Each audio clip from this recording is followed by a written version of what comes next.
I don't know who is following the whole Adelson trial, but if you are, go watch Gooj's video. It'll give you all of the backstory in a very organized fashion, much more organized than I'm ever going to tell it. But this comment I left is why I think, one of the reasons why I think that Wendi Adelson is next as far as being charged. Quick backstory for anyone who is unfamiliar. Wendi Adelson is a woman who had her husband, in my opinion, killed. They were going through a divorce. They had 2 children. They were living in Tallahassee. Both of them, by the way, law school graduates. I believe they were both professors at the time, and she's now an immigration attorney. They were going through a divorce. She wanted to move the kids to South Florida where she was from and her family lived, and he was like, no, the kids live here. It's the only place they've ever known, and it's in their best interest to stay, and the courts were siding with him.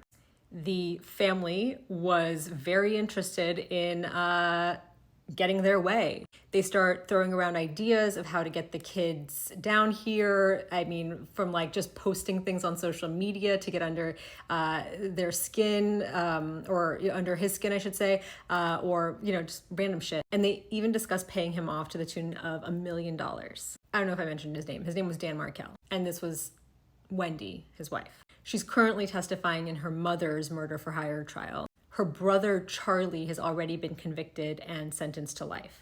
The shooter and the driver have also been convicted, and so was the girlfriend of Charlie, who was the wife or girlfriend of one of the 2 killers as well. So she's already testified in other trials. So back to the background. When they were discussing paying him off with $1 million, they said that each of us, 3 of us, would contribute $333,000. And she has said that meant dad, mom, Charlie. I had nothing to do with it. But in my opinion, it's very clear that it would be mom, dad, 1, Charlie, and her. And then she's also testified that at some point, Charlie, her brother, who's already been convicted, joked with her that he was throwing around the idea of having him killed, but then decided it was cheaper to buy her a TV. The reason my mind was blown during this, like when I was watching Gooj's video, was because it was the first time I put 2 and 2 together with regard to TV being a code word for the murder or anything related to the murder. Because there was a sting operation that was executed by the police when they were trying to bring the mom into it as well. And they had someone approach the mom saying, you know exactly what I'm talking about. You owe me $5,000. And rather than call the police and say, I think I'm being extorted, she called Charlie, her son, and said, I've been approached by someone, you know exactly what I'm talking about. The TV is going to cost another $5,000 or something like that. And this one's alibi was that she was having a TV hung in her house at the time of the murder on a weekday morning. Got it. She knows the TV is code.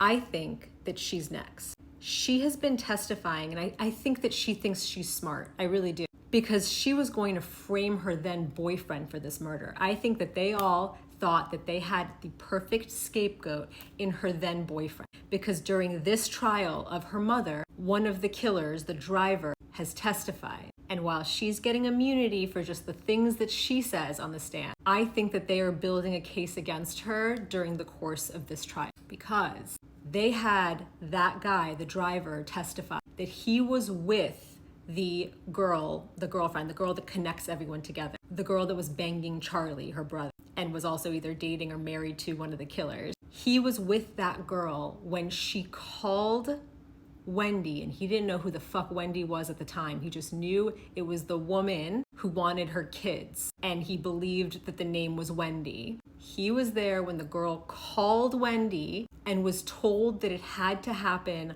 on a very specific day and time because someone was going to leave town. Now, the shooter thought it was Dan Markel, the husband, ex-husband, that was going to leave town. But really, I think it was her then boyfriend. We know that he was leaving town that day, but he left early, and she didn't know that he left early. So he had an alibi, and she's the one who pointed a finger at him. And they checked him out, and he was like, no, I was already gone. And he testified that she didn't know that he left early. So whether Dan Markel was or was not also leaving town that same day, that would be a hell of a coincidence. There is no reason why she should be telling anyone about either of those men's travel plans if she wasn't in on any of this. None of them would know about anyone's travel plans if not for her. She does not have an innocent reason to be telling anyone about Dan's travel plans or her then boyfriend's travel plans. So I think that testimony that the driver gave during this trial of her mother ties her into this. I think she has thus far been very careful, but I think that whole it had to happen on this day and this time because someone is leaving town, I think that brings her into it. The mother, they had a recorded call of the mom.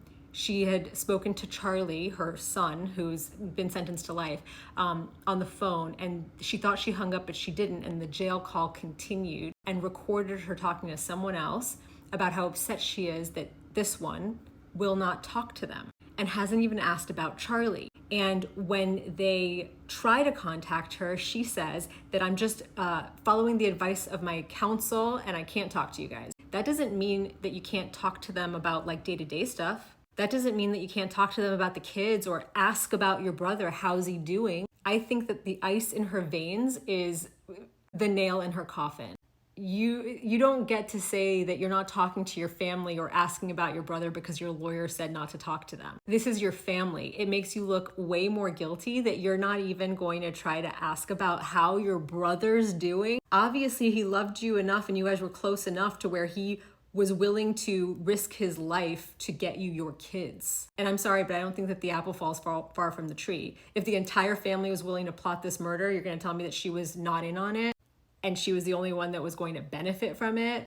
If that's the case, then that tells you how close they all were, how much they cared for each other. And for her to go cold turkey and not talk to anyone anymore, you mean to tell me that you couldn't drive up to your mom's house having left your phone at home and then went up to her door and told her to shh and leave your phone and then have her come in your car and you guys couldn't drive to the fucking woods, get out of your cars, get out of the car, walk into the woods, strip down, and then have a fucking conversation if you're that fucking worried about it? She's a bad fucking guy. And she has left the state and has a new boyfriend and has changed her kids' names to Adelson. She is leaving this family in the dust and she continues to play dumb. The specific immunity she's getting from testifying is that they can't use what she says against her, but they can use what she says to lead them to something else that they can then use against her.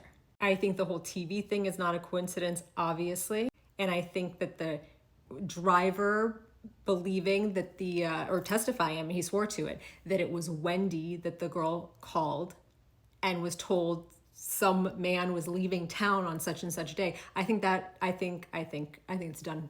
I think it's done. The day Charlie was convicted, Mom, who's on trial now, and Dad searched for countries that don't extradite to the United States. And they bought one-way tickets and were apprehended at the airport. I mean, it's done. And she's next, in my opinion.